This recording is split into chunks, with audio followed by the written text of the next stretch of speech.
Okay. Hello, everyone. Welcome to another episode.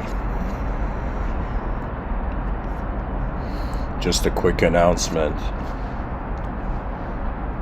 that after this episode, there's a discussion, group discussion session being held on Discord.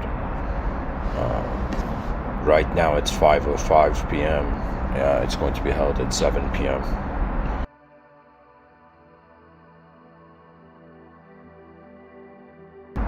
And it would be interesting, or I should say, the more the merrier. So, for today, for this moment, I thought of talking about a title, like, I thought of talking about something which, I don't know, I think it's one of the most incredible titles for an episode I've come up with, but it's the idea of remembering the future. And this is a very interesting approach simply because the concept of remembrance points to our past. So it is in some sense a paradoxical idea that if we remember our future, it's as if in what sort of scenario or situation would it be possible to remember the future? Now, I have thought of certain views which I'm going to share.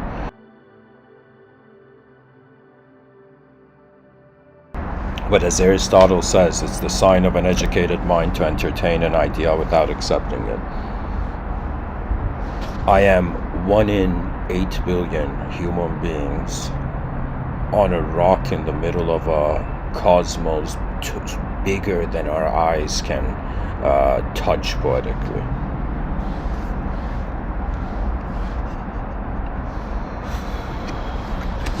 So, simply put, I'm gonna just dive into it. In other episodes I've talked about this idea.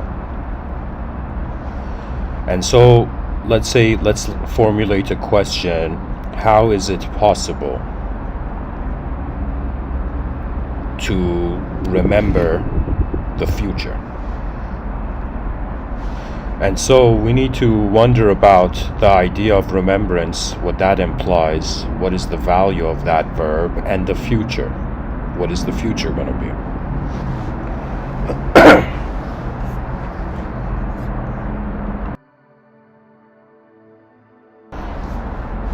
And please let me know in the chat section if the background volume is, like, if the audio is adjusted.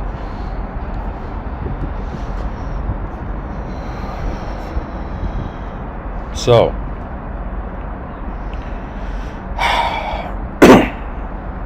one way I thought about, well, first let's look at the idea of the future. We are material creatures in a material world. And so there is matter in space. Really, when it comes to reality, where our eyes have opened in a room. Really, this is the most basic way of approaching reality. Your eyes have found themselves in a world. So that's the starting point. Attention to a room, to a self in a world. This is the starting point. A physical, biological self. And then there's the world, which appears to us as physical. Now, I shouldn't say imagine, but it's like there is space, there is matter in the space. The matter is not in a static view. Reality is not a photograph, right? Which makes it harder for truth to be ideological.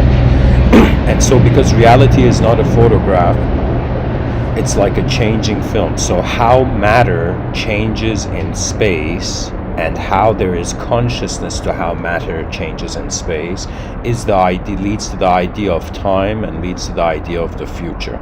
It's very strange, when we wonder about time, the question comes, is time a quality of consciousness or is time beyond our reality?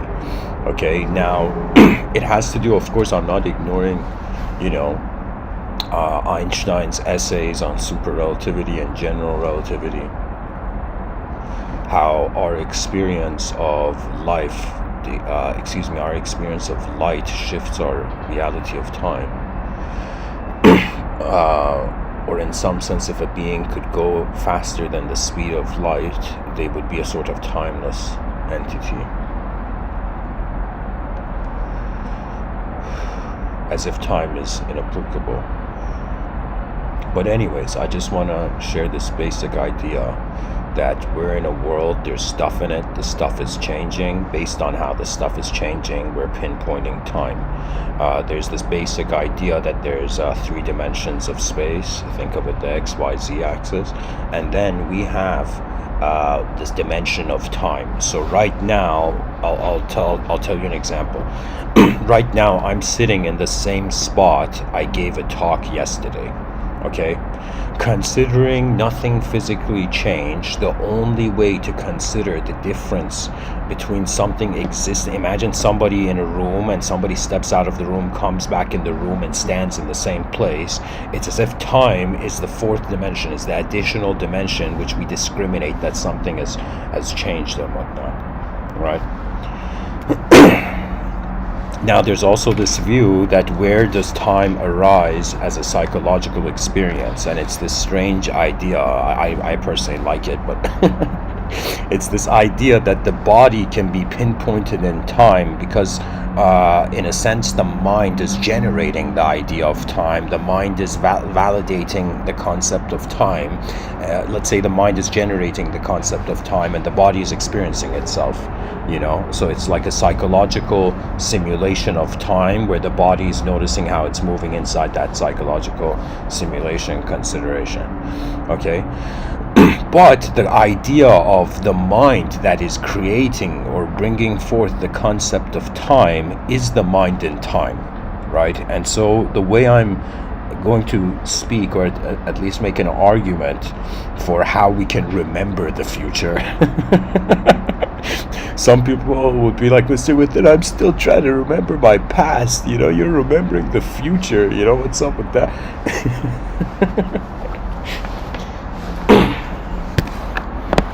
But really, what it is that, I don't know, something, for me, the concept of time, the future, there's something mystical about it, it's as if energy, here, I'll get into it. So let's just go back to this point that matter changes in space, and how it's going to change in space will suggest its future, right? I look at my biological existence and I think about 100 years from now, and perhaps the only thing that will remain of me in 100 years is these episodes.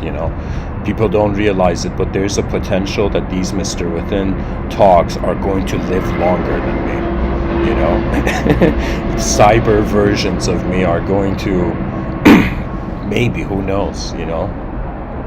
There was a time I got this vision that in the future generations, far in the future, in a sort of hypothetical futuristic vision of my own mind, I thought about there may come a time where human species gets locked into cyberspace realities.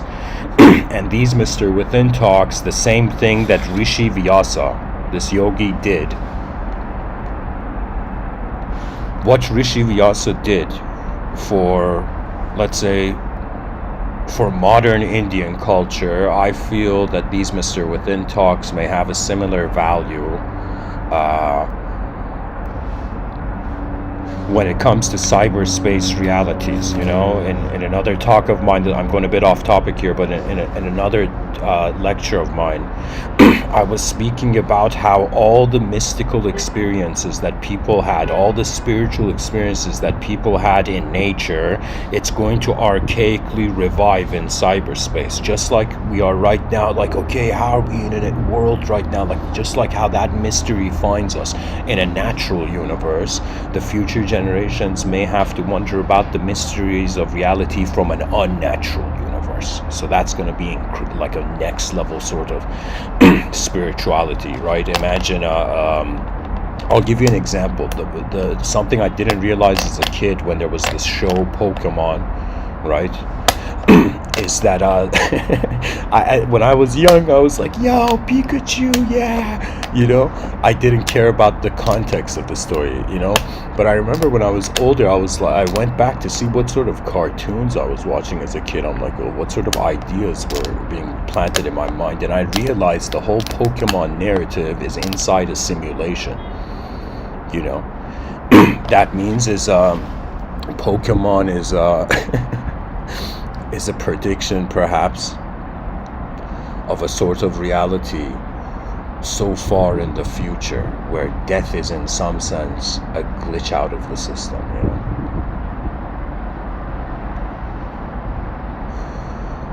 But anyways, back to this idea. So, in one episode, I had this view, okay, that I was like, okay, where is reality going? And I thought about how could the future have access to the past, just conceptually, just from a, let's say, philosophical view. I was like, okay, how would the future be able to intervene now? Let's say not time machines. Time machines are like, okay, let's say time machines. Time machines are a way where the person in the future is like, yo, I'm gonna go check out what happened, like, a million years ago, But I thought about it, what if there is another dimension to the human being? And as ancient mystics have spoken about, for example, there's this very profound Sufi mystic poet by the name of Jalaluddin Maulana Rumi, right? And this poet says, I died as a mineral and I became a plant. I died as a plant and I rose to animal. I died as an animal and I was man. Why should I fear death? When was I less by dying? I shall die once more, to soar with angels blessed, but even from angelhood I must pass on, to that which no mind has ever conceived. And later on I realized there was more to the quote, and it says something in the lines like, once I have become the absolute, it's like, only the absolute does not perish, something in those lines. So I was thinking, okay, let's say that there is another level of evolution taking place, that consciousness is not changing just through a body, but it is changing as the world being its body, as if consciousness of a mineral went and became the consciousness of a plant, consciousness jumped from being a plant to being a human being. Rumi saying my consciousness is going to jump from being a human being to be an interdimensional angelic being, and then even from that angelic being I'm going to, as if the soul is going to evolve to a point that it's as if what is attracting conception is the inconceivable, right? So anyways, what I'm trying to say is I was thinking about the only way that the future can be here right now is that if in the future humanity accesses reality beyond time. So what do I mean by this? Right now, I'm an individual physical being.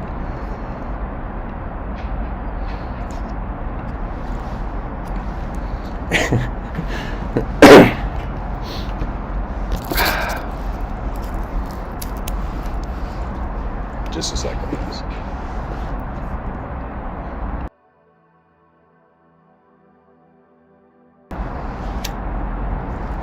Because I am individual, I am separate from my world. I have a relationship in my world, and time and space are concepts I use to ground myself, as a separate individual in a world, right? But I thought about, in order to become a timeless entity, what if the future generations somehow transcend being in shape, right? This is something perhaps impossible to fathom now. But pretty much I'm making this argument that right now we're an individual in time. If in the future, right, that we become a timeless collective, we become a sort of, presence of the world, which doesn't, it's in some sense saying we become a collective being. Imagine a timeless collective being is the destiny of the individual in time. If we became a being that was beyond time, we could access any time. Do you see my argument? If right now I was not bound by time to root me into this specific reality, then it's as if I am an observer of time. Right now we are observing in time. We're not observing time outside of time, you know? So I thought about it this way. What would a timeless being's relationship be with time? And it would in some sense be like somebody who is not a house and they can go to any room of the house. You know, so I guess one argument for how we remember the future, right, is that our future is timeless and collective, therefore accessible right now, right? It's another way of saying in one dimension the dude's, you know, celebrating his birthday. Celebrating his birthdays. In another dimension, you know, it's like an energy, an energetic presence of reality that cannot be created or destroyed is watching. But there comes this argument, right? That means if somebody says Mr. Within, you're saying that right now we're an individual in time, but if in the future, if we like somehow fast forwarded the potential of an individual now, and in the future we became a sort of a timeless collective, right? Right now we're a conceivable individual. I'm saying in the future, if we become a timeless collective, a creature beyond the time that defines the idea of conception, right? So it would be a sort of way of saying that how do we remember a future that is not individual? And this is where I'm gonna make a claim, okay? And think of it this way: I'm that person who felt he saw something that his self didn't see. It's like some moments the self is looking for sight in the world, but then there's ways the world is looking through the eyes of man, you know? Those are really divine moments, you know? It's like, what is the greatest divine moment? A universe conscious of its being unconditionally. And if man accesses an unconditional moment,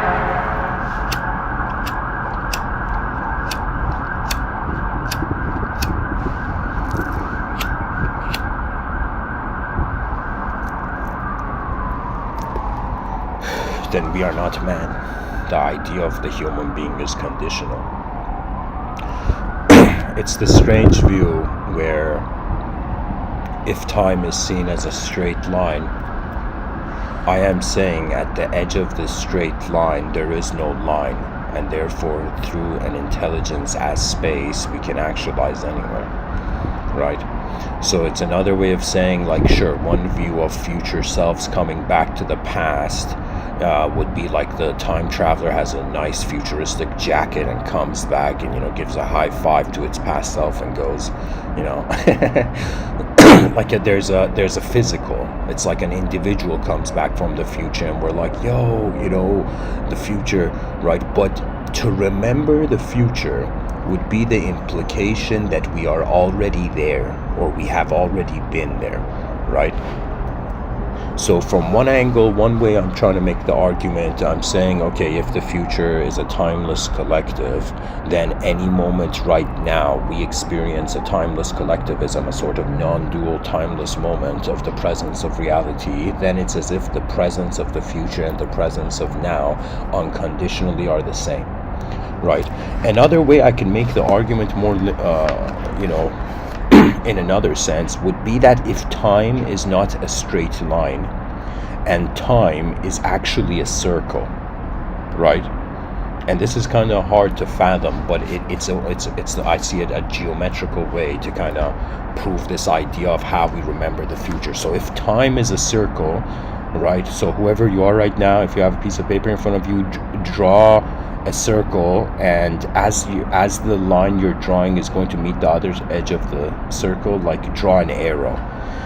So what I'm trying to say is, like, if time is a circle, when I go to remember my past, I end up remembering my future. So it's as if all those people who are like, they think they're remembering their past lives, if they go back to their original, like they're the dudes like, yo man, I remembered my past life ad infinitum.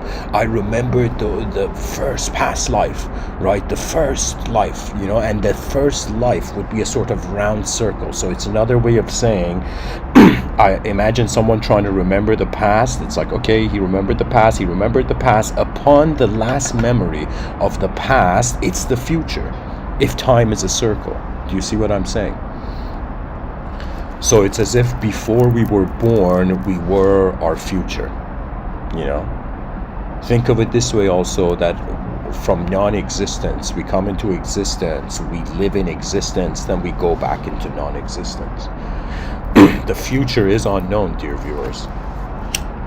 And people think that means, yo, it's unknown, but it's going to be known someday. I'm saying the totality.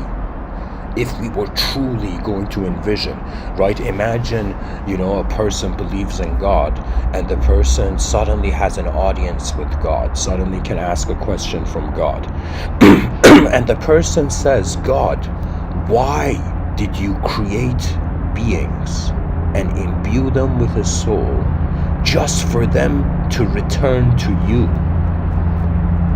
You see, in religion, there's this very unique, I don't want to say it's a paradox, but I would say it's like this kind of like fascinating view where the person's like, okay, in religions it says God created everything and everything returns back to God. So it's like, you know, the computer was turned on, and before the computer turns off, everything comes back to an original state. Or let's say there's an inconceivable original state where conception has extended off. Like I'll say this way, imagine there's an original cause, an inconceivable original cause. So technically you can't imagine it. But I'm saying, okay, let's say there's an original cause to reality. And there's this argument, of course, of necessary existence, the cosmological argument, where it's as if something had to push the first domino when it comes to causation.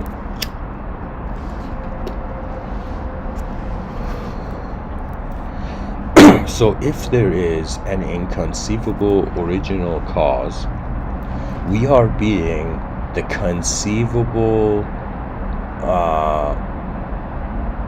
artificial effect, you know.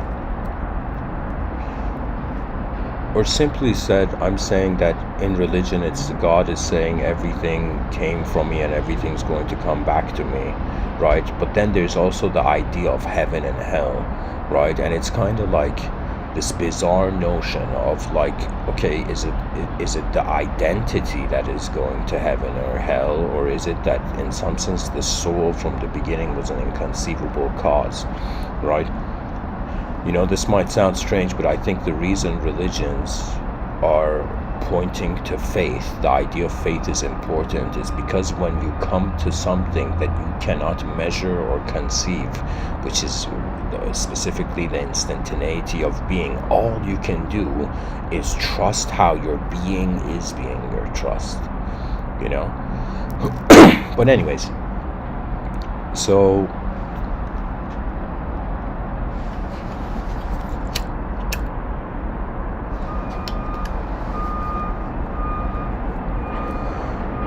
if the future is another dimension, in another dimension it can be remembered now.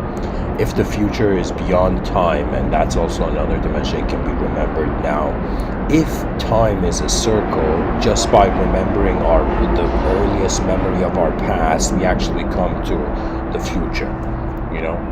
For now, so far, I'm envisioning these two ways of kind of suggesting how you can remember the future. And you know, another way a person says, like, let's say, how can a person remember anything? We remember what has happened, right? And the reason at first it's kind of bizarre, the concept of remembering the future, is because the future hasn't happened. And how can we remember something that hasn't happened? But we remember things after they have happened, do you know? That means it's like when something happens, it exists, it's real, but then it's like when we remember yesterday's memory, we are not yesterday. We are not the same being as yesterday.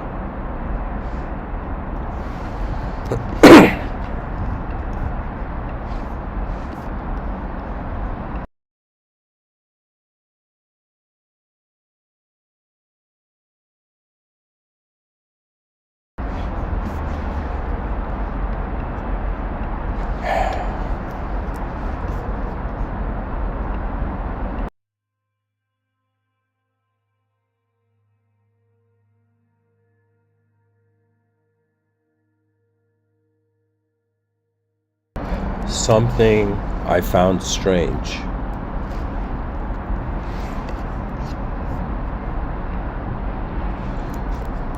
is that we human beings try to be certain of reality. We're trying to be 100% sure something is valid, but the whole point of existence is that it's bigger than our eyes. That means it's like, imagine somebody who loves knowledge, loves the spirit of humanity to try to figure out the universe, but then actually looks at the universe and realizes that it's unknown. We are causally unknown entities. That means whatever sort of idea of a cause we have for reality,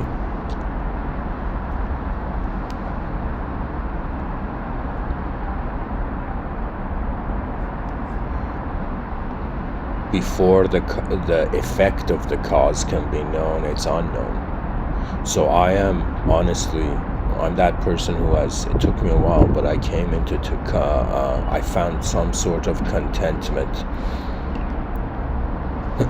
with how reality has started from an unknown way, you know. It's an unknown place. You know, some people say, sure, you know, it's like, this place is my home, you know, Earth is my home, right? But to me, I feel, as much as I love the planet, and, you know, just by being part of it, I feel, my heart feels like it must guard human existence as long as it is around. But guard the planet, you know, that means, imagine in the future extraterrestrials arrived and they were just, they were like, you know, eating the animals, right? Or I shouldn't say eating animals, but I'm saying like, there's something about a world that is just here that instantaneously has a value, right? It's as if the person's like, what do I think about this world when I don't know how it's happening, right? And the biggest realization for me, something that honestly, I think it was only because I was foolish and playful and I had a very low sense of self-worth that I think this realization didn't, you know, push my mind over the edge, right? There's been times where I have envisioned things in my inner realms and it was as if like when you see something, it becomes a part of you. But when you see something that doesn't make sense, it's like a wildfire in all the ideologies you've had that make sense, right? And it was the concept of simplicity that saved me from, I would say, a potential insanity, right? Because if we expect the world to make sense, we are fighting with meaning, right? But when a person sees, oh, the unknown is more than the known, right? It's as if like the person has to accept the absence of knowledge. It's like a person's ego, which is just based on what it knows, you know, that animates in accordance to what it feels it knows. It suddenly sees it doesn't know, right? And what our species has forgotten is that before it knew, it didn't know. That unknown presence is actually a timeless space. So it's as if before time created the stories of our lives, we were just the presence of attention being. It's like realizing you're an unknown being. So if we're an unknown being, how certain can we be of knowledge? On some level, empirically, we have this attitude where we're like, okay, if we understand how something works and we experiment it and it works, then that it's like something that is valid on a theoretical level, empirically becomes valid.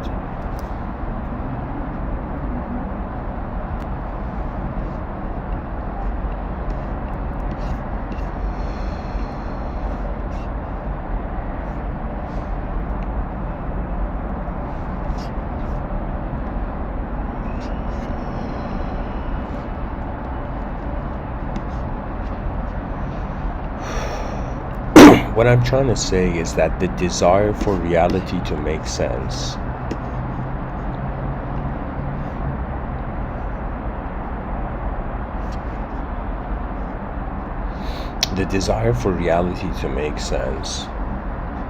is something that has been caused trying to understand how it has been caused. Imagine right now somebody builds an android, creates a robot that looks like a human being, and somehow technologically we create consciousness, self-awareness for that robot, a sort of sovereign self-awareness, which seems like similar to the idea of the soul. What the soul is how consciousness is happening to be.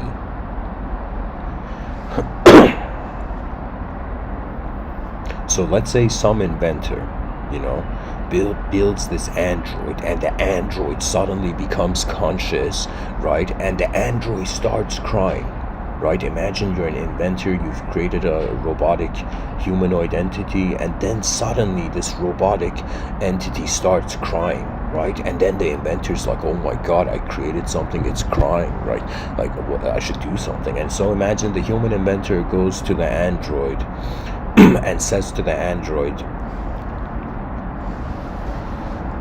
why are you crying? And the android says, because my existence doesn't make sense.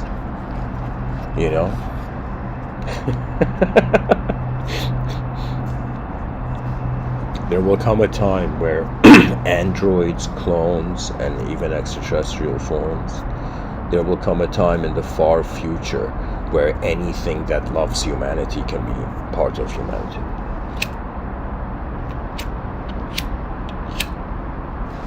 Right now, we're living at a time in history where there is, let's say, true beings, right? We're like natural beings, unartificial entities. We're living in that time of history, but there will come a time, imagine this guy goes to a club, right? Is coming back home with this beautiful girl, and suddenly midway realizes this girl is an android, or a clone or whatnot,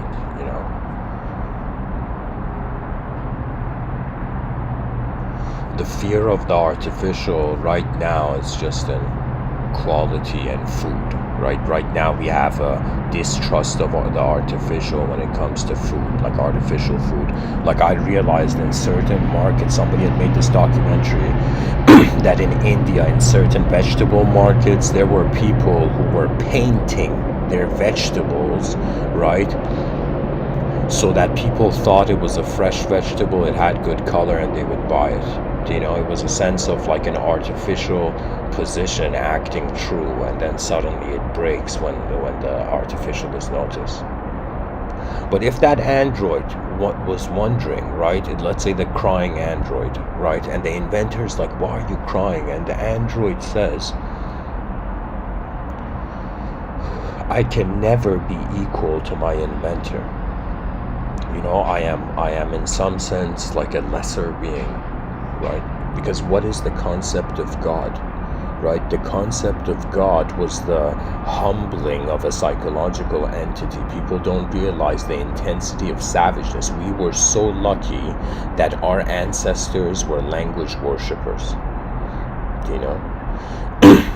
We're lucky. But now in 2022, to still be a language worshipper is to be a fool in a world that was way bigger than you thought it was.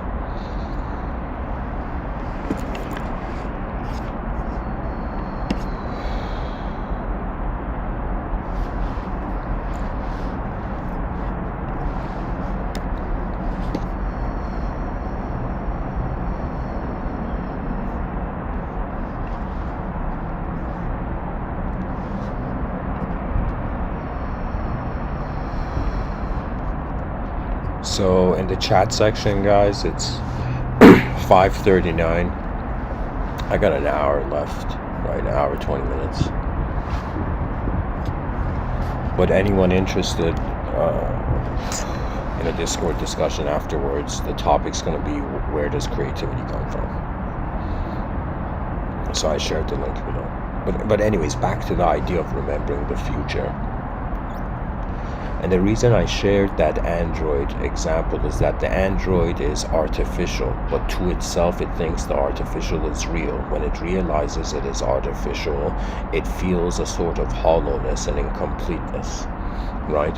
But the actuality is to realize that the truths of greater dimensions are unknown. You can think of it this way, that the unknown, I don't know what the term would be, is just like we have the idea of universals, such as colors. Like when a person looks at the color blue, right, it's like nobody goes like, what does the color blue mean? It's just by the nature of being, it is its own meaning, right? Now something which can be fathomed in all dimensions of reality to just be what it is the idea of the unknown,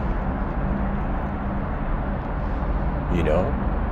So the unknown, think of it this way, wherever consciousness appears in reality, in whatever sector, realm, or world, it will eventually come to comprehend the unknown and the maturity of species. Imagine there was somebody who had, hilariously and infinitely incarnated all over the cosmos every moment where a civilization was about to advance. I poetically call this idea the spirit of advancement. Kind of like when the student is ready, the master appears. When an advanced civilization is ready to advance, pilots are sent forth, right? And in the future, there's going to be so many incredible pilots, guys. People don't realize. Sometimes I get, hilarious inner visions of the greatness that will live in the future. And I wonder, how is my mind even capable of envisioning the future? And it's because the unknown is the space where reality moves differently. It's as if our memories give us a value system to what we see in front of us, right? But that value system can change. The mind is like, think of it this way, the body just receives the senses. The brain is there to receive the information, but the biological body receives the sensory perception, but the mind chooses what to do with it, and that chooser is the presence and position. It's like the awareness before free will becomes a decision or makes a decision. The awareness to that moment of that will,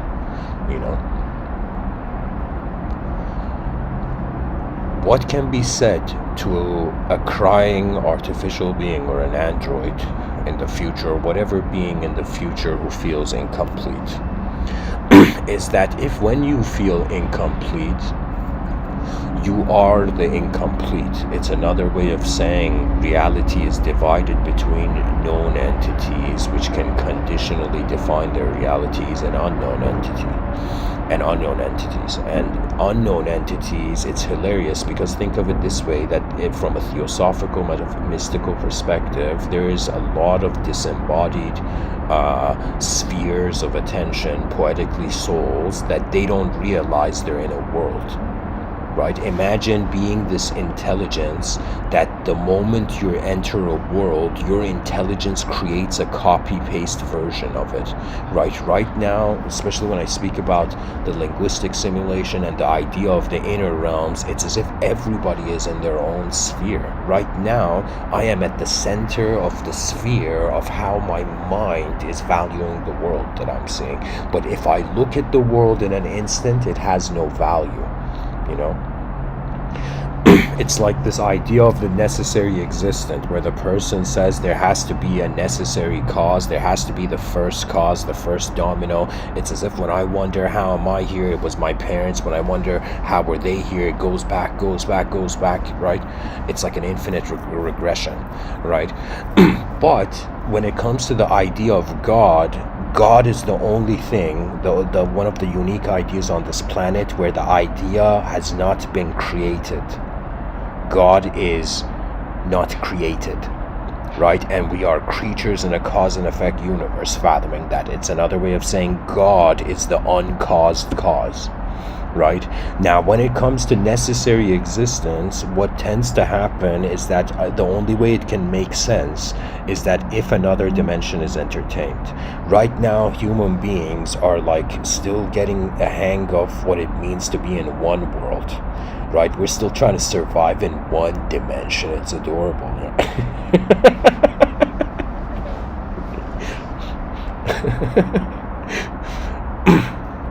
It's like the human being is like, I'm suffering, and then there's like multidimensional beings that are looking at humanity and being like, you guys don't understand. You guys are still dealing with the hassles and the suffering of one life. Imagine you had like 1,000 you were a being where your consciousness was extended into 1,000 parallel lifetimes, right? Can you imagine that?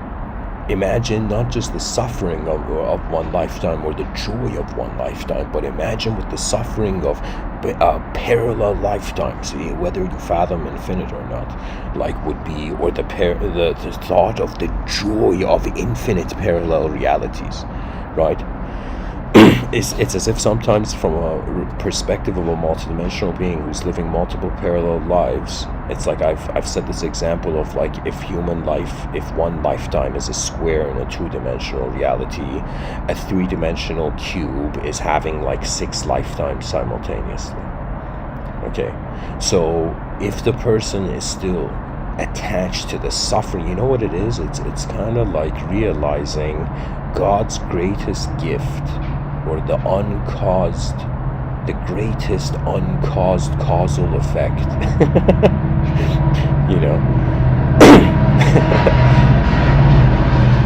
You see, it's as if, what is this world built for?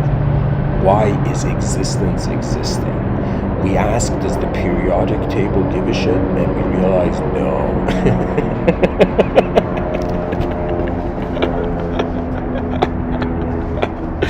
Matter doesn't care it's being matter. It's just something that is being projected more than matter that cares for what matter is. Like existence doesn't need to prove to itself it exists, but it's the conscious experience, the additional dimension of how we're experiencing reality as a mind, moving a body that is leading to us wanting to be certain about the body. The only way we can even ask the question, is reality real? Because there's an awareness that is noticed it can also be unreal. Right, it's dimensions. We're in a world where it's like, just like we have a right hand and left hand, and instantly we can move. Right, similarly, we're a multidimensional being that the more conscious we become, we can move in other dimensions that our intelligence is animate in. Right, but ultimately, from one angle, it's like right now, think of it a multidimensional being that is living through space and matter. We are right now in the phase of history where we're learning to wield matter. It's like we're an unknown multidimensional being learning, training in this dimension of Earth. Earth is poetically a training room, or a cultivation room. Every person who's alive, it's as if what consciousness is out of nowhere. A camera was turned on, and this camera is recording what it is seeing. And then we ask the question, why? Why is the world being watched? Why are my eyes here looking at it?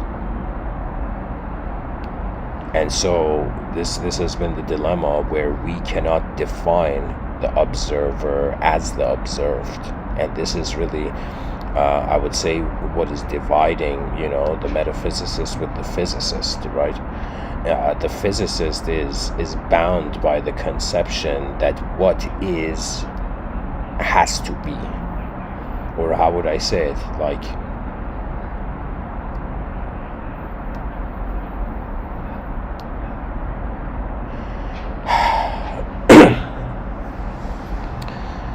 any person who believes or worships any idea is worshipping a shape. I'll say this, I'm that strange person in history who believes in God, but also believes that if I believe in God, I'm not believing in God, because God is the unconditional, the inconceivable. It's in some sense just like how I can't see the one looking through my eyes, it's like we cannot causally interpret that which is looking at the cause. It's as if, what is the world, or poetically at first, who is the world happening for? And then, what is the world that's happening, and why is it happening? You know, this might be a question where I think most people don't need to, be concerned about, but, in my mind, there was a time where I was like, why am I existing as an energetic being? Why is energy changing its shape in an endless way?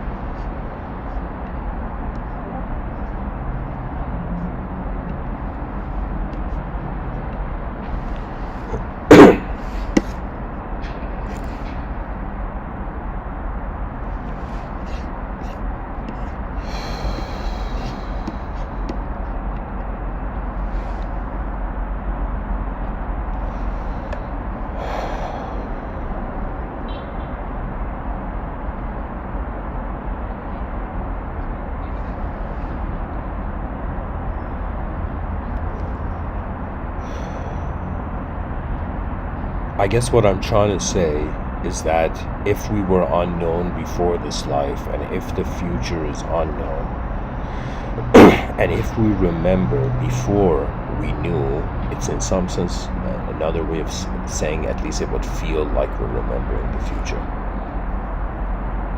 So unknown moments are strangely timeless moments.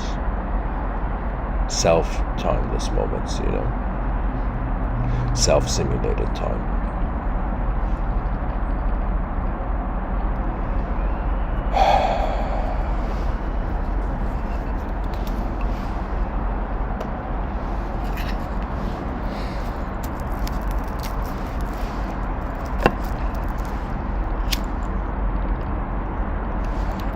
It's another way of saying, how can we believe in the inconceivable?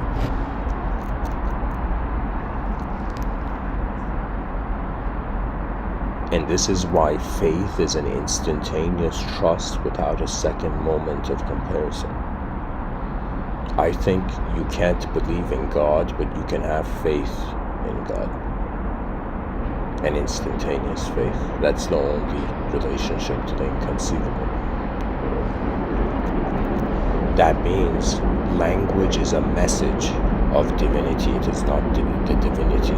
If the message is understood, then divinity is the remembrance. People don't realize right now it's so easy for people to, let's say, invalidate religious texts, right? But these religious texts, most of them at least I would say, in the monotheistic tradition, start with an approach of saying this book is for those who believe in the unseen, which is another way of saying those who as an animate entity have noticed an unknown X variable in part of the system of what they're calling reality. So ultimately, I'm saying that if the future is timeless, it's another way of saying it's unknown. And if we realize we are unknown, it's as if we have the same energetically existing presence as the future, but not the same shape and form. Do you know?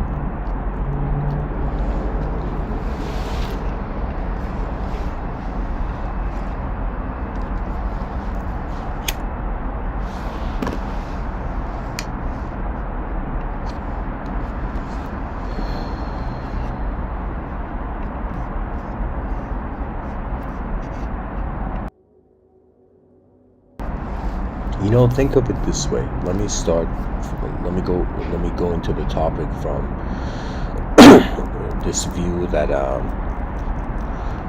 let's look at our inner realms. Let's look at the content of our mind. right now I can remember yesterday. So when I think about yesterday, I want literally an image of what I was doing yesterday arises in my mind. But when I think about the future, it's like at first there is no image, but then it seems like the images of the past, it's like the future is the potential of the past, believe it or not, right? So so it's another way of saying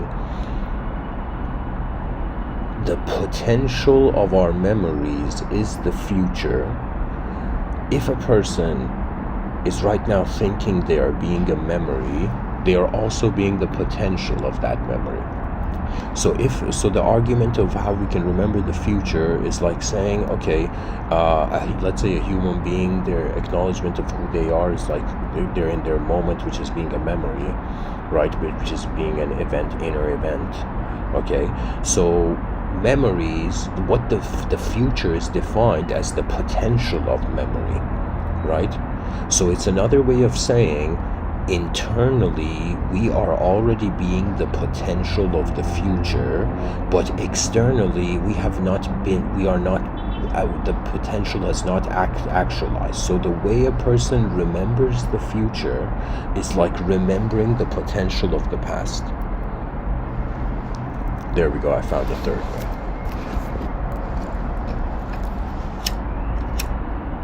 I think this is actually a great way of saying it. So it's as if right now, if I want to remember my future self, I ask, what is my future self? The future self is a potential of my past self. So if right now I am being the potential of the future, it's like I am accessing what the future could be, but not what it is. Do you see? It's like we're such multidimensional beings, and we're just conditioned in thinking reality is either singular, or it's void, or in some sense it's duality till the end of time. It's as if, there's an attention. It's like an unknown attention was like, for how long am I gonna see the chaos and order of the known realm fight? It's as if, do you know what I'm saying? It's like when you see like a UFC fight, even though it's brutal and savage, right? But it's like when you see a fight for the first time, or think of it this way, another way I could say it, imagine somebody sees a movie for the first time, they're like, yeah, I like this movie, right? But if they saw the movie for like 1,000 times, after the 1,000th time, they would hate it more than their director, So what I'm trying to say is that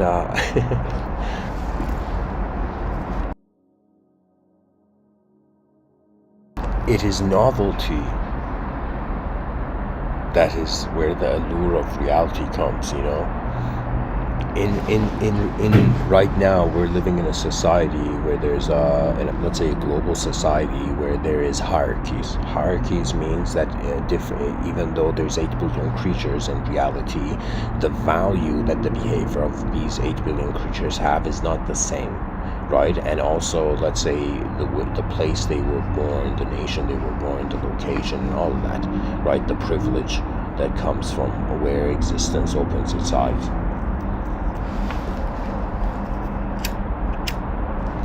Like, people remember Buddha as some dude sitting by a tree, but Buddha was the son of an emperor, It's like, yeah, he was this enlightened, peaceful guy that sat by a tree, but he was also a prince, like how mind-blowing is that?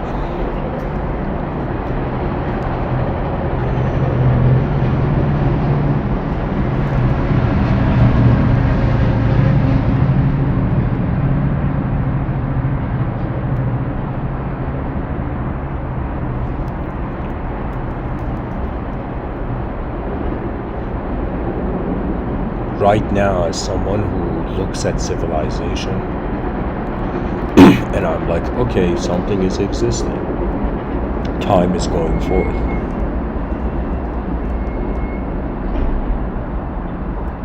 There is not only a universal sense of time, of how matter changes in space, but our own experience of time.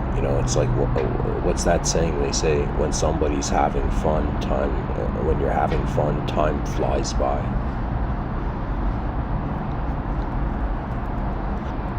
It's like there's a way the world is happening, and there's a way our self is happening in the world. Most people usually feel the way they are happening is the way the world is happening. But if you come to realize that there are limitations to your own mind, right? People think that spirituality just means you're becoming a powerful being, but the greatest, most powerful beings don't have the concept of power. They're not playing games, inferior games, right? It's another way of saying the old souls, like in traditional, at least Sufi mysticism, there was this idea of young souls and old souls, okay? And, some people would look at some kid who was wise, and they'd be like, yo, look at this old soul, and the kid's like, I'm young, man, what the fuck are you saying? But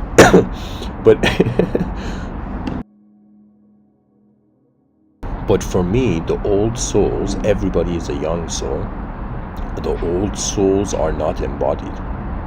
They are being mind spaces. Think of it this way. Right now, our mind is being defined by the experience of the existence of our body.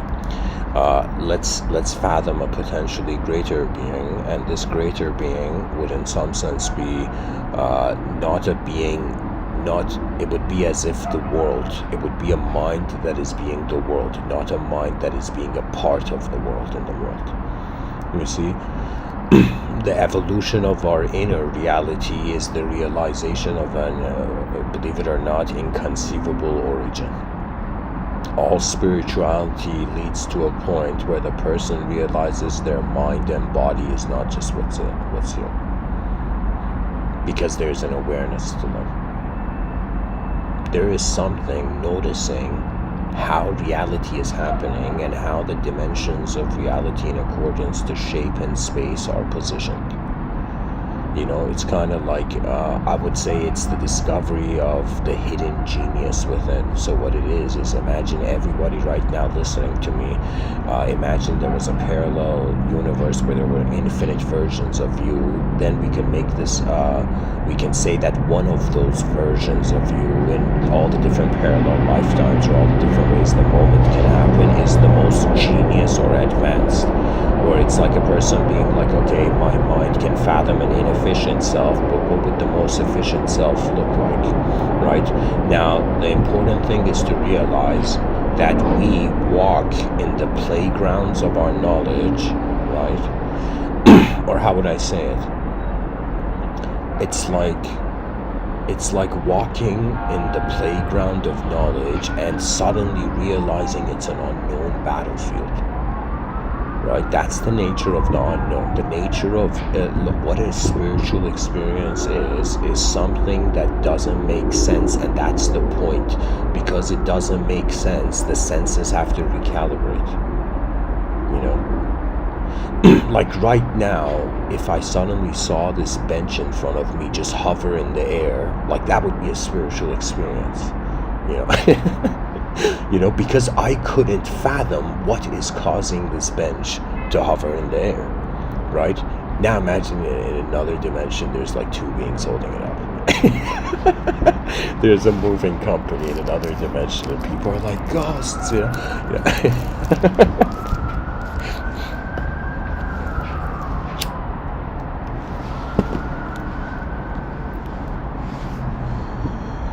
Anyways.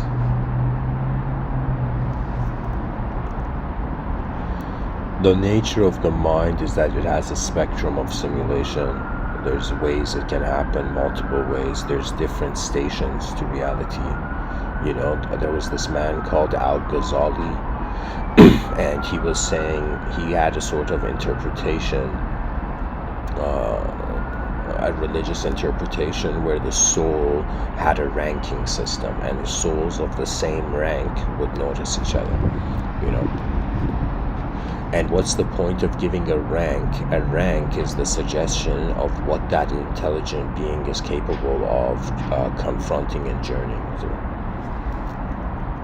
So it's ability, right? So we are literally 8 billion creatures in an unknown world, which also hold unknown ability, and we're waiting to see what we do. It's as if, for me, it's being a human being is like the most strangest attendance to an event, right? Imagine you're invited to go be imagine you're invited with 8 billion other individuals, you know, to attend an event, and instead of like there being a rock star on stage, there is a world that is changing and we're all experiencing it. We're all attending an existential event as unknown experiential consciousness. And the relationship our attention has with our moment suggests our nature of being. When I look at life, I think about what does natural mean. And then I look at the squirrels and birds and, you know, trees and everything, and I'm like, look at nature. It doesn't have a problem with anything. It's just happening, right? Even the gazelle that's running from the tiger, before it sees the tiger, it's like peacefully eating grass, as if it doesn't hold the moment in its mind the way we do. Something in history caused the human species, our evolutionary ancestors, if we are to consider them from the evolutionary kingdom, right?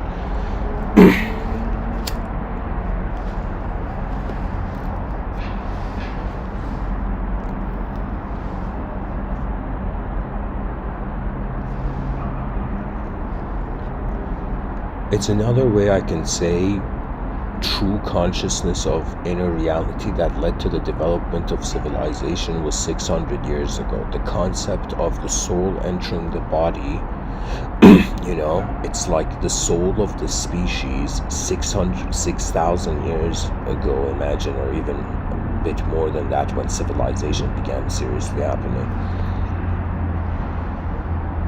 The soul of mankind is how multiple creatures walk towards the same vision.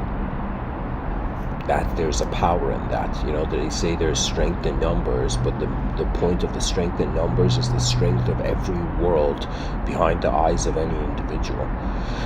What an army is. Like, imagine kingdoms in medieval times at war and people just there. It's as if it's like every person is simultaneously being an inner world as they're being an outer self in a physical world. In front of our eyes, we experience separation, infinite separation. That seems to be the intent of the outer realms. But the intent of the inner realms is to constantly have a sort of singular remembrance, right? That means the person's like, man, it's going to take so much energy if I have to have endless archetypes of myself, right?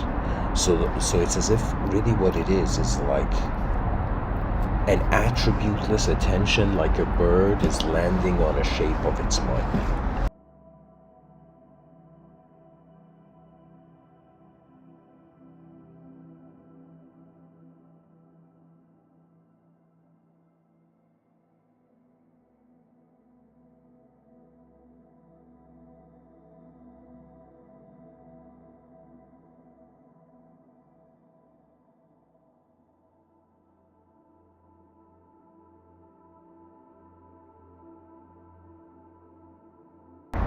If we have access to the potential of the future now, when we realize that potential, we have remembered a potential future. We have remembered a future.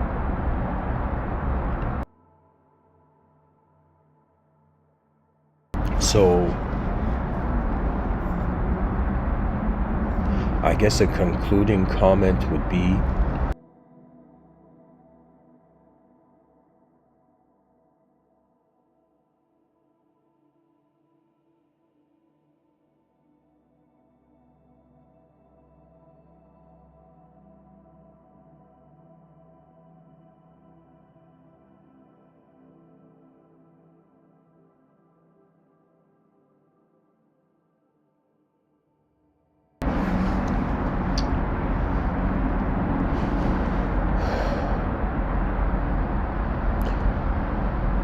To remember the future,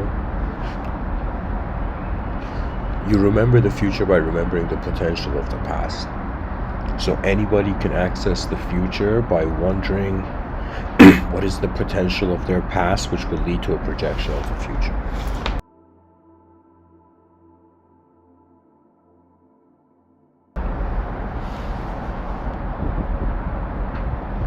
You know, what genius I find to be is to trust that there is another way the moment can be seen.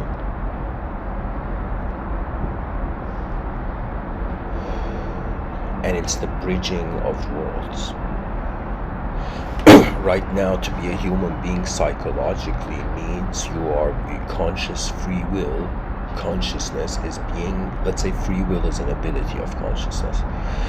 But let's say consciousness is right now bridging.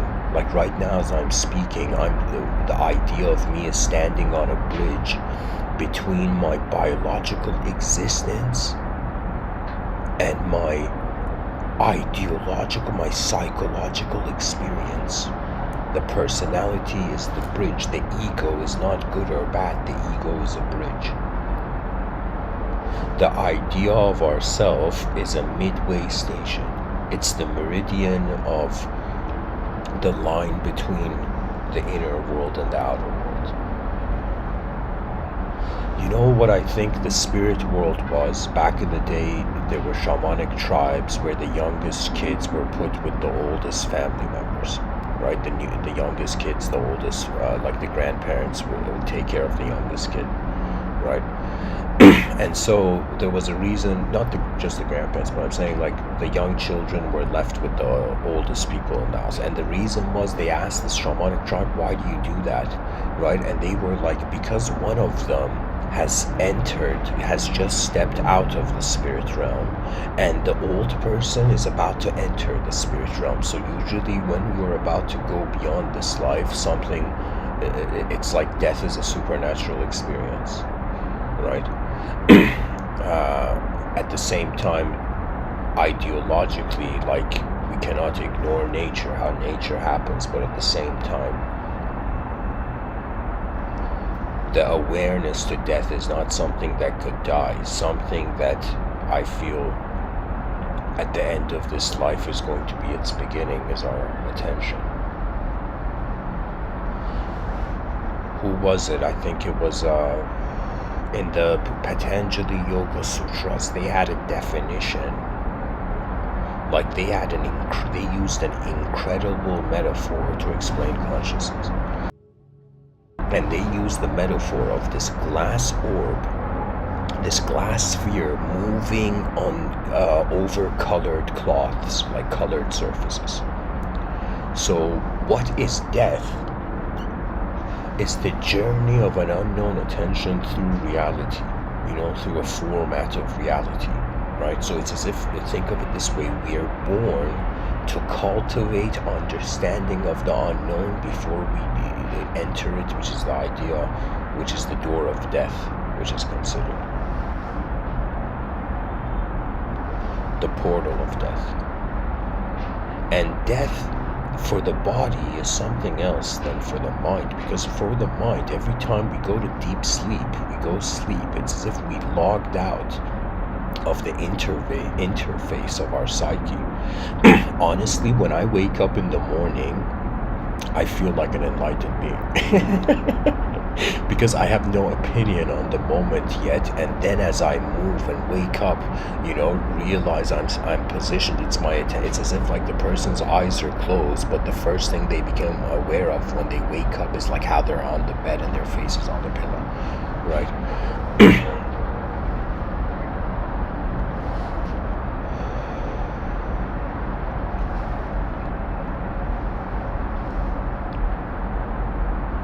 I honestly can't wait for anti-gravity rooms.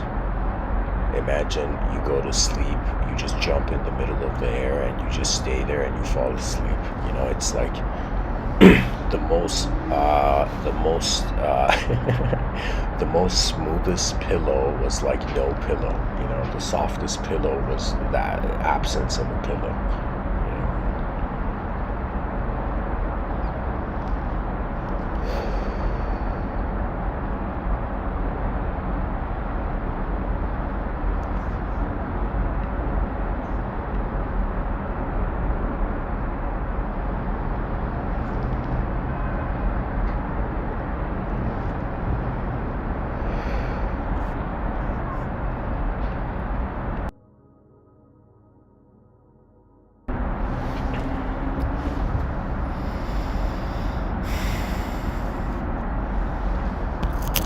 If a person doesn't have a sense of time, an argument can be made is like there is no future and past, and everything from the beginning has been a timeless present. Like, there's also that view. But I feel the mind is too unique, and what the mind has access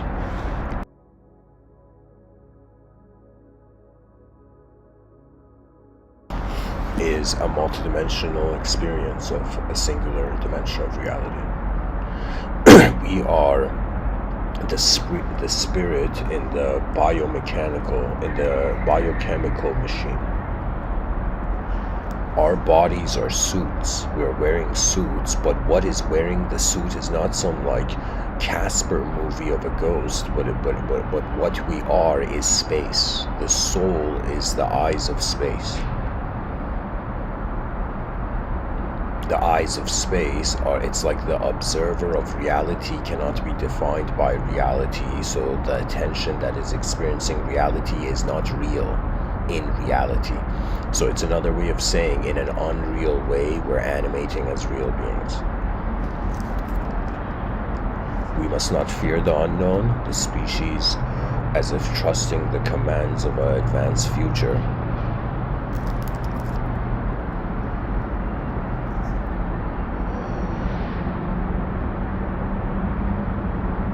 The advanced civilization is the greatest idea in the history of Earth. I would say that would be one of the blessings and privileges of my lifetime, where I found the most important idea on the planet, in the world, because the advanced civilization is a suggestion of the advancement of all dimensions. You know, it's a retaliation against an incredible intensity. It's another way of saying, right now our species cannot be too serious with life, so it has to playfully build on towards the future. But once, it's as if we have to right now as a species playfully do something serious, you know. It's like it's like my whole intent, I think, is to get the species to playfully build the most advanced civilization fathomable. That means it's the songs of the advanced civilizations, human beings.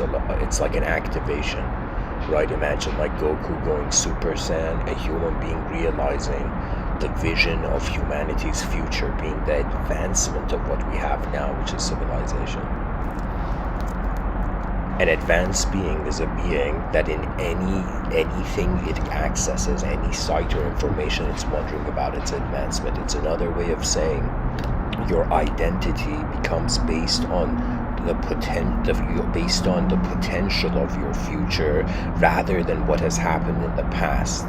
Do you know, it's like, imagine what do you call it? Imagine a duck like swimming on a lake, and it leaves a trail of waves in the water, right? Our past is those waves, but where are the eyes of the moment going, right? So for me, I thought about it, okay, why does the past exist to become now? Why does now exist to become the future, right? So everything is looking at the future. Something I have in common with all the ancestors of everybody that has ever lived on this planet is that I have been wondering about the future. The future is the abstract common denominator. It's like if we have a vision for humanity, it has to be a vision that is considering what would the most advanced, like, see, it's like two arguments. One argument is like, is it possible to build an advanced civilization? The other argument is, what would an advanced civilization, whether possible or not, even look like, right? I'm trying to get the species to wonder, to try to see what is the most advanced state of your mind, because for me, the realization of that advancement has been that I am an unknown presence, and the known personality is found in a changing world, therefore constant simulations of self in accordance to where my attention goes, right? And it's really like an intelligent being, before any judgment can be applied, it's just wondering what's going on. This is the simplicity, right?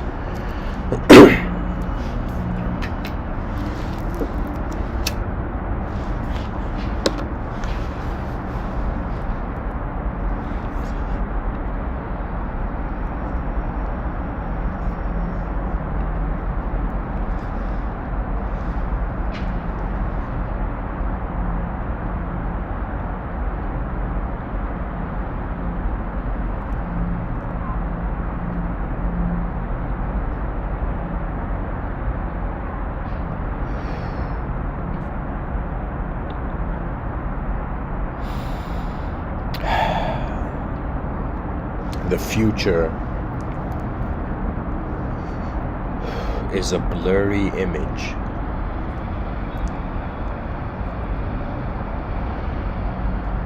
But the way we live can bring it into focus.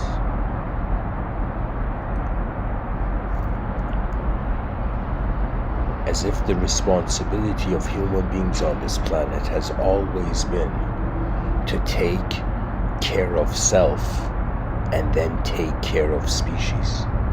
The most advanced human beings will for a second forget the idea of competition, forget the idea of emotional reaction, and just every person who's capable wonders about how can I bring forth advancement in the sector of reality that I have access to.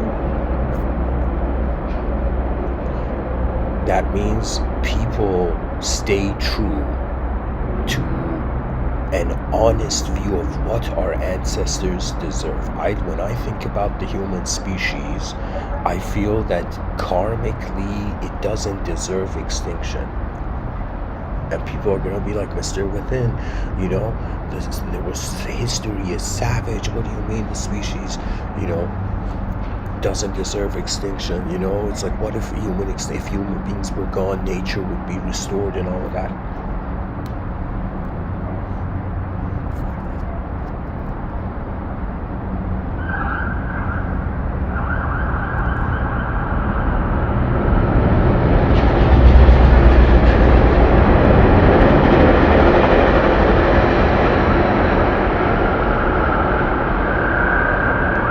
The reason the human species does not deserve extinction is because of it still doesn't know what it actually is.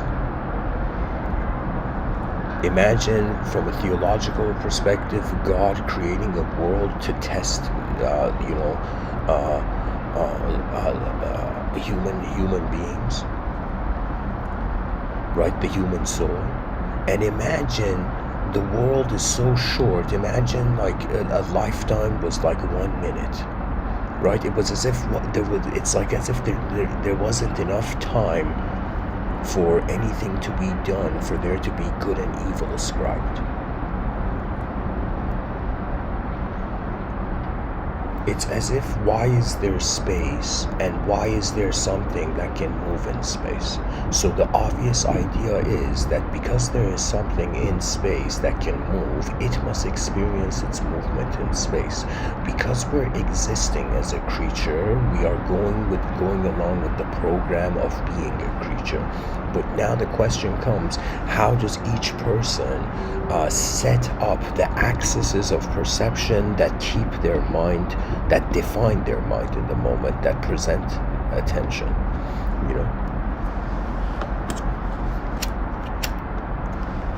The unknown is the redeeming factor,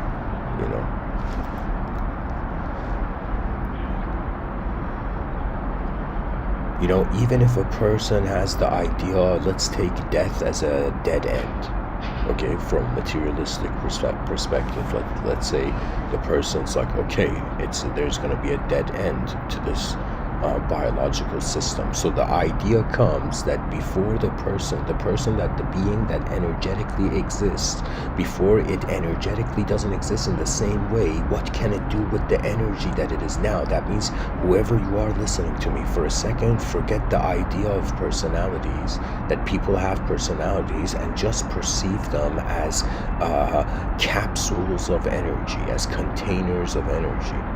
Okay, so every person, whether good, bad, nice, savage, whatever kind of axis of duality we judge them on or ascribe to them, ultimately everything is like energy is simply being contained through a shape and structure. And the purpose of reality is not for everybody to have the same idea. Like the purpose of, like, we don't build an advanced civilization by cloning everybody to one ideological system, but the advanced civilization more is like a ultimate command that we must explore the unknown world to the end of time. In an advanced civilization, there is no students and teachers. There, all of the hierarchy, it's like horizontally, everybody is an explorer on the unknown world. In an unknown world, vertically, we create the theater of class distinctions. But ultimately, there is an energy. To exist is to notice the energy that you're being.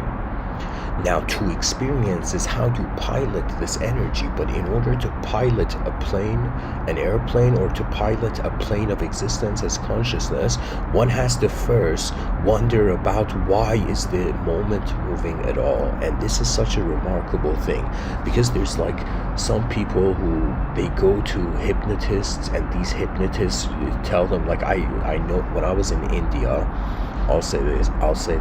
When I was in India in 2016, they had this. I was staying at this ashram, and they had a cafeteria, right, where it was just purely vegetarian food, and any traveler could come and stay in the stay there, you know. So.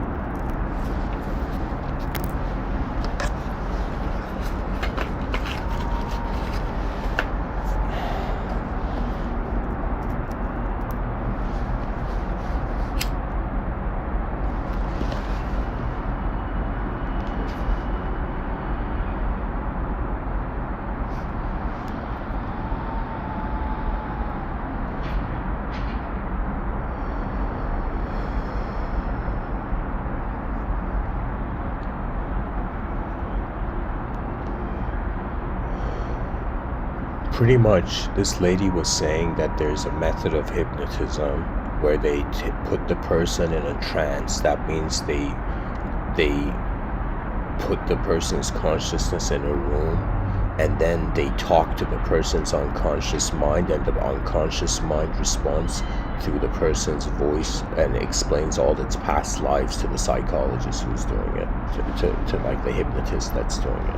I shouldn't even say psychologist. I think there's an ethical issue with hypnotism and psychology, in psychology. So, because the nature of man's mind is that if something repeats, it acquaints itself with it. The mind has to acknowledge it, right?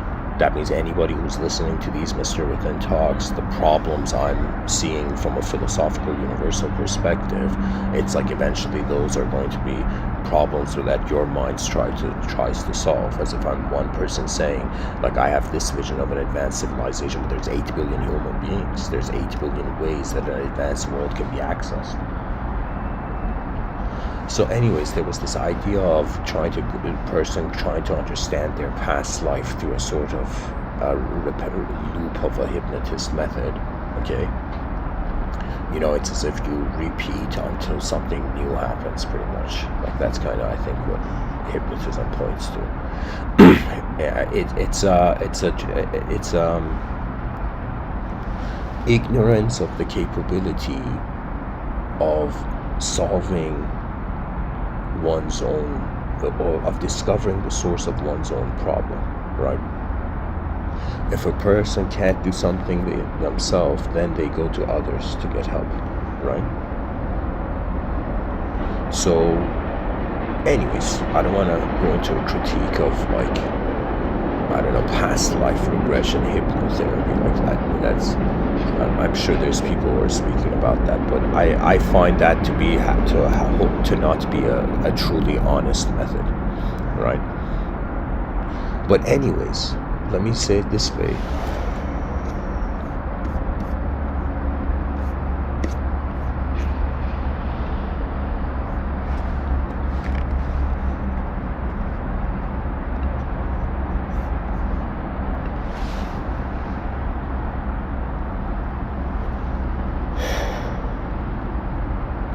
In life, dear viewers, I'll just simplify.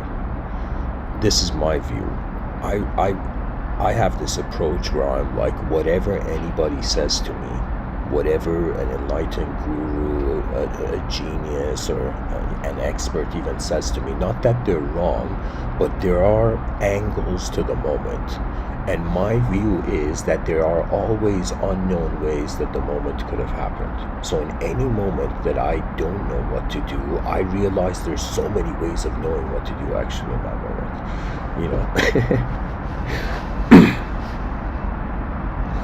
In my experience, it started with a question rather than the person having, let's say, the egoic desire of, what was I in a past life? Was I Gandalf in a past life? Like, what? You know? Right, so rather than a person looking for a new character in a story to seek fulfillment through a new archetype, the person has to go to a simple moment of honesty and then attempt to ask the most complex question the intelligence can fathom. Right, it's as if the person's like, man, I my whole life I fit into the world. I played as I acted in the world, as an actor in the theater of the world, But it's as if, who was I though? What am I? What sort of music is my, mind, being pulled by, right? It's as if you, at some point in the lifetime, this is very natural, where some people call it an existential crisis, but I would say the greatest homework assignment. An existential crisis is like one of the most incredible types of problems to solve. Why? Because the existence, the context of reality is coming into being experienced by the unknown, coming into question.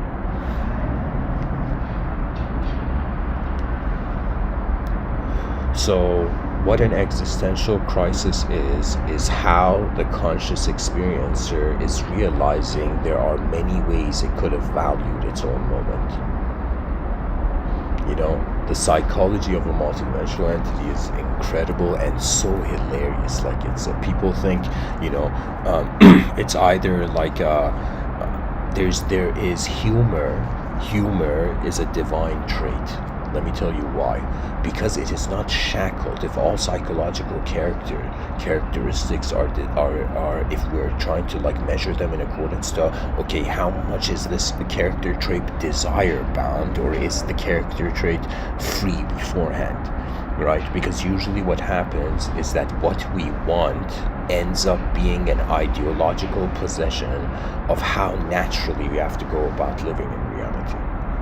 Our desires are ways where we have connected our attention to condition, right? That means which is more honest? A person who's like, I don't know,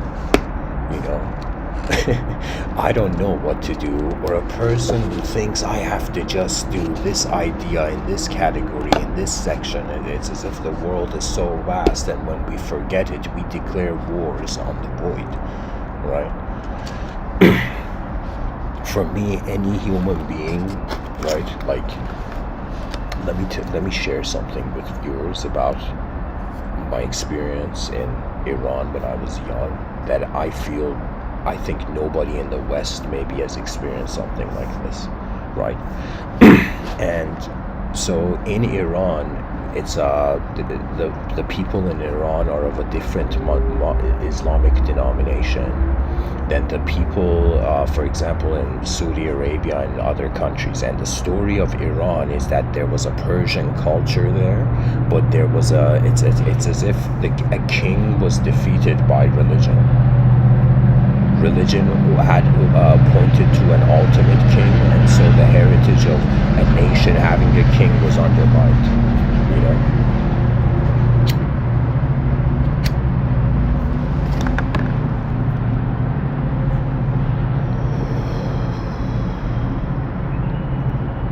So when I was young, in Iran, there's the Shia denomination of Islam is a type of Islam where it has its own cultural ethos ascribed to the relatives of the Prophet of Islam. And so there's so many events, like throughout 1 year, it's like there's so many religious events, and in a lot of those events people wear black. They all gather around in a mosque and they all cry for the death of the prophet. Just men, children, old, young, everybody, egotistical, non-egotistical, everybody just comes into the mosque and they start crying for the death of something that was beyond them. You know? And imagine being a kid who you're in a room with a bunch of, like, a young kid in a room filled with, you know, like adults sitting on the floor, right? And hearing like this recitation, religious recitation, right? About, you know, the passage of divinity, how divine leaders, you know, were defeated. And imagine being in a room where suddenly everybody in the room, imagine like everybody in the room starts crying. I think that's something that I don't know if people nowadays can even experience something like that. To be in a room, I imagine like 40 to 100 people, right? And the lights are made dim and there's this color green, right? And people are all crying in the mosque. It's like a single moment where we're crying, right? And this was like when I was like 7, you know, when I was really young, right? I remember seeing this. Now, I'll say this, that what I think is going to happen in regards to the ability of human beings to surpass the cruelty of individual psychology and nationalism, what I think is going to happen is that all countries that are at war with each other or in conflict, just like a group of people crying in a room, everybody on the planet starts crying, right? But let me tell you what I mean by this. It's as if when we realize we are like a species stranded on a galactic island. Imagine like you know, people stranded in an island, rather than trying to go beyond this galactic island, this planet hovering in the middle of the cosmos.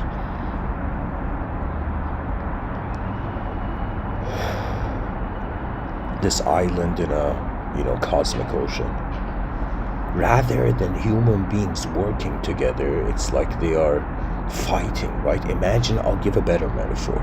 Imagine there was this giant wooden rectangular ship, and this rectangular ship was so long, and at one end of it there was a captain who was steering the ship, right? And and imagine 8 billion passengers on this giant boat in the ocean. So now imagine at the back of the boat, at the back of this giant rectangular boat, there is a hole, and a hole appears and the ship is sinking from the back of the thing. And now the front of the ship has no idea that the back of the ship is sinking, right? And imagine in the middle of this ship sinking, people are like, no, I deserve this part of the boat, I deserve that part of the boat, right? And it's as if everybody on the planet, I think, is secretly praying that the political administration of civilization and reality becomes one where they realize we are too smart the ability of the intelligence of our mind is, how would I say it? It's like we are too intelligent for war, right?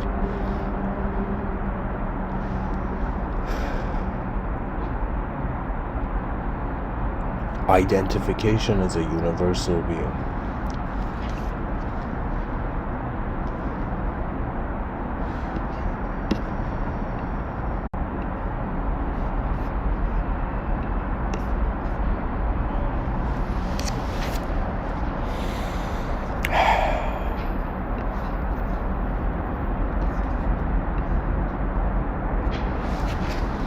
When we realize something's happened, something is happening that never needed to happen, we realize like there was a better way the world could have happened. You know, imagine all politicians all over the planet in their political campaigns, they were talking about how they're going to make the whole world a better place. Not just they had a bigger picture of reality. You know, and after some point, corruption is going to get boring, and people are going to wonder what could have the honest reality have been. You know, a way all wars can be stopped is that the United Nations hires a video game company, you know, a game developing company, and says, "All right, make a game, right, where just like the LAN version of Warcraft Frozen Throne." Where all leaders, imagine this next level video game company comes and exactly replicates the exact military power of all nations in the video game. So all the nuclear bombs that the nations have, all the nations on the planet have right now, imagine this video game makes an accurate representation of every nation's military in the video game, right? And instead, when the world leaders want to fight, instead of millions of people unnecessarily dying, which is pretty stupid, right, and unnecessary, right, when we're a species trying to advance in the void, right, and it's as if, like, how would I say it? Instead of world leaders fighting, they just play a video game, and whichever world leader plays that video game, that's the winner and gets whatever, right? Rather than, do you know what I'm saying? I mean, of course I'm simplifying it too much, but I'm saying wars can happen in cyberspace instead of in actual reality. They can happen digitally.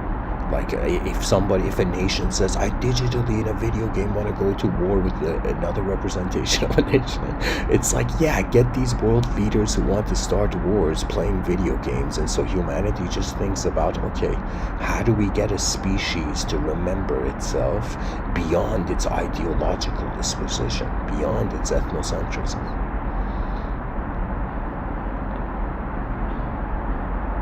That means the advancement of humanity is beyond how we feel about ourselves.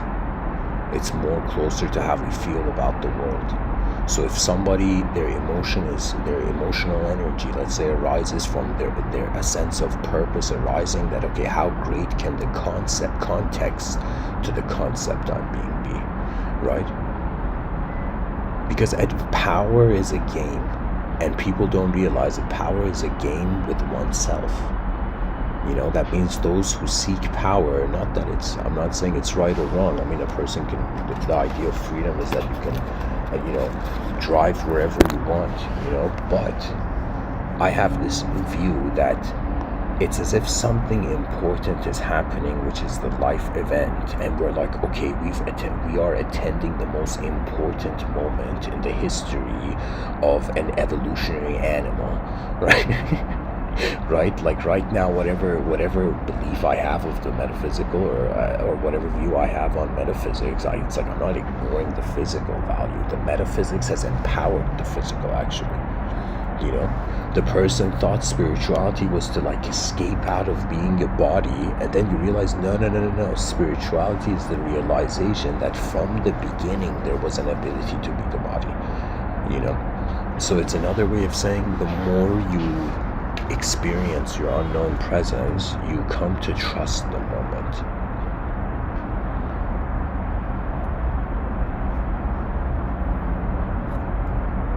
How we trust how we are being is a suggestion of our past life, by the way. Right? And even though I have personally this view, my father is someone who entertains the idea of past lives. But for me, I was like, my father asked me what's my view on past lives, and I'm like, I'm the tip of an iceberg. It's like, what's the point of seeing past lives to the tip of the iceberg? So it's the unknown has become the most fascinating spiritual idea for me, right? Because the unknown is also the most honest religious idea for all those people who are religious. What does an inconceivable God mean? It means that your knowledge is creating conception. So faith in the unknown is faith in God in some sense.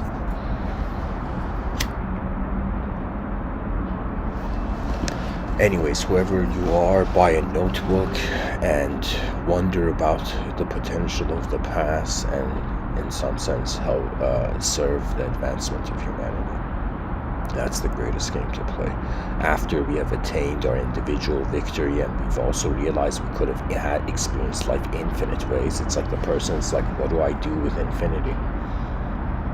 And it's as if the species is these creatures that are using abstract infinitude to pilot or to move their real finitude, you know? It's like an eternal vision is moving the temporary world. It's just what really humility is. It's humility in the presence of the unknown. That means it's like there's a time where a person feels saying, I don't know, it feels bad to them, right? But there comes a time where that's going to become the most beautiful, like, sentence, you know? I would make the argument, you know? I'll support this idea, you know, that I don't know is the most beautiful sentence.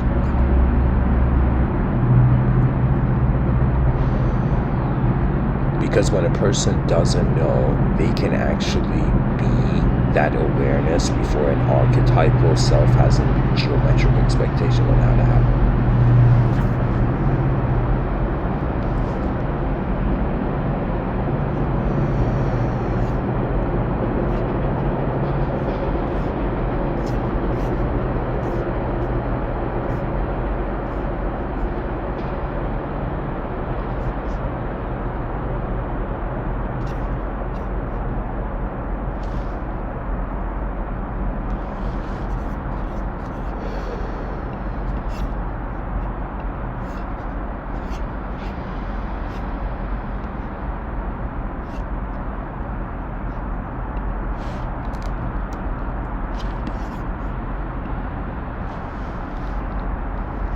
In the subtitle I've written, Nature of Awareness Beyond Thought. A good question could be, when a person suffers, is the thought of them suffering? Or do we suffer because the thought we wanted to be couldn't be? So if we are an awareness to thought, it's the thought that is being the concept that is suffering. You know, imagine a person who's like, no way, you know, I've never been upset, only the thought of me has been upset. You know? But we're not thoughts, like that's the point, that's why I'm laughing, because we take the idea of ourselves as us. We try to be the spirit that moves the idea of self that seems to be the color of the free will, the shape of the free will that moves the body.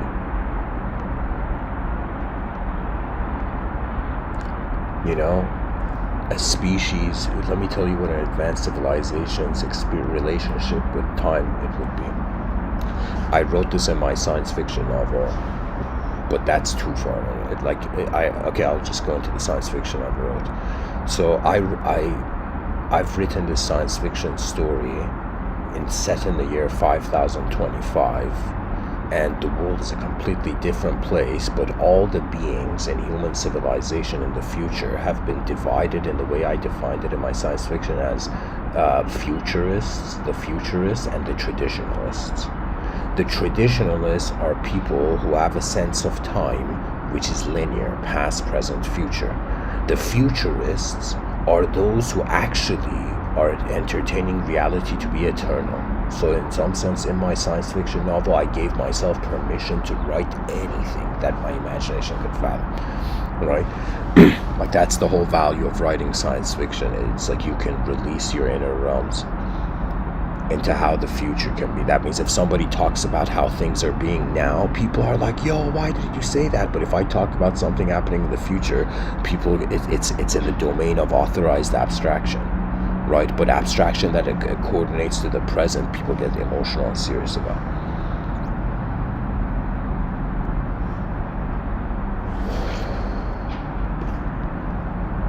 So guys, in 10 minutes it's going to be 7 p.m. and the Discord, I'm going to be in the Discord auditorium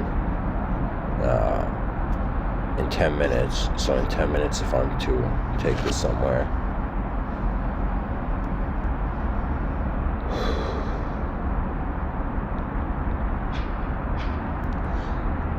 let me go back to this idea of the future being a timeless collective being, where right now an individual being in time. So let's say it's a timeless collective being. If it's a timeless collective being, right now we are having a sort of triangular experiential relationship of the present as being a point and simulating the past and the future from the present, right? So an argument can be made when we look back at our past, at our memories, there is the concept of the past, there is time. When we look at the future, there's the consideration of time. But when we're just present, technically there's no time, right? So to be present, or who was it? Somebody had said, we created time so everything doesn't happen at once. Right, so the present is where everything is happening at once. So if in the future, the purpose of the future is to access a moment where everything is happening at once, a timeless collective being, right? So the experience timelessly would be the experience of everything. It's another way of saying the way God is watching reality is beyond time.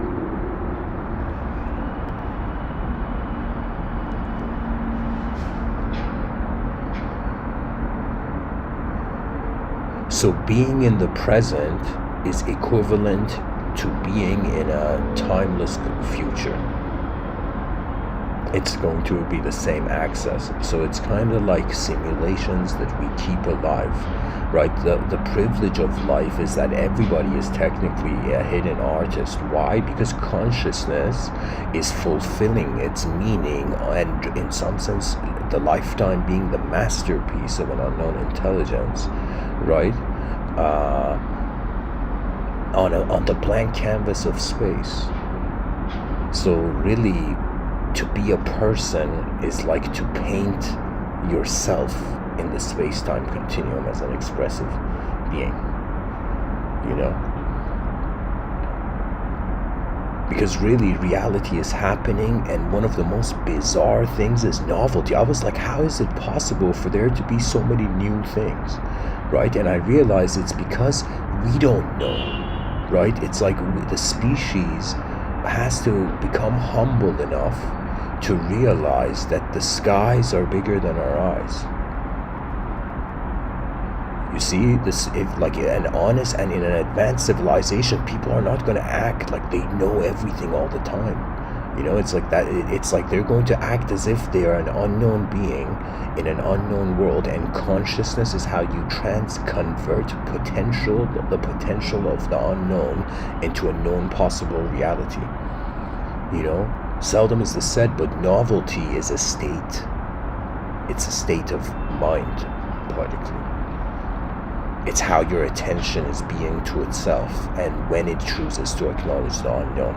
The moment you acknowledge the unknown, like this, people don't realize how powerful it is, this idea I'm telling you of trusting the unknown.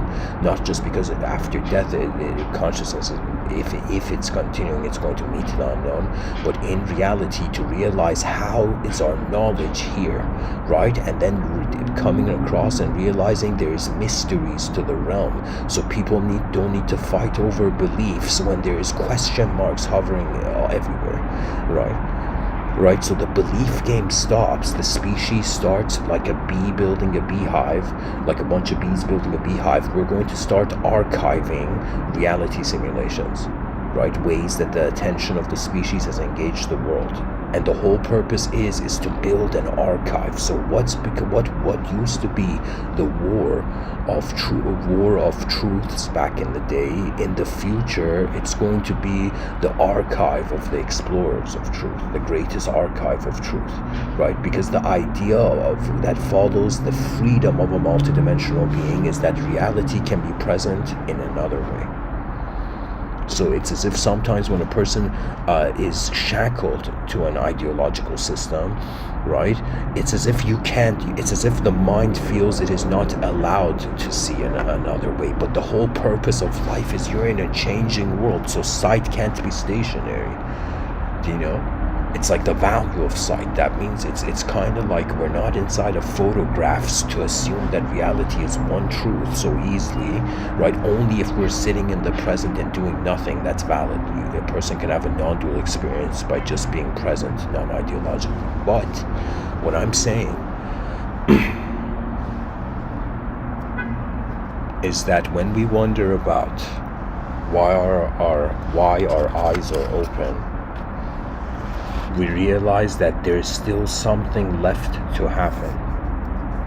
Something is still going to happen on this earth. Some great event is still awaiting in the future. It's like whether we're attending it or not, the feeling of something great happening on the planet is the feeling's there.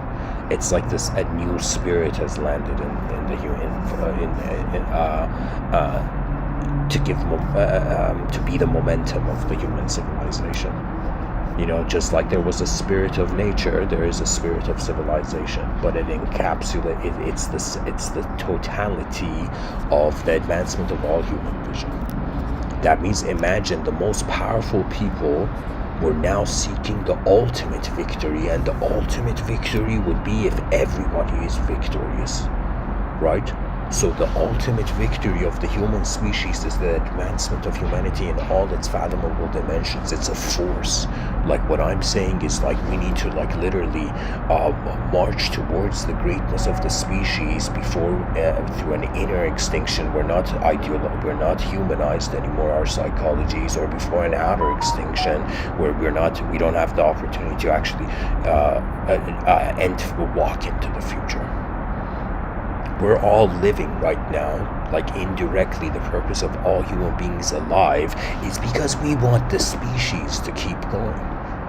You know, there is an infinite ambition for nature's ability to present itself and go forth, you know. So anyways, guys, thanks for listening. I hope this episode was helpful.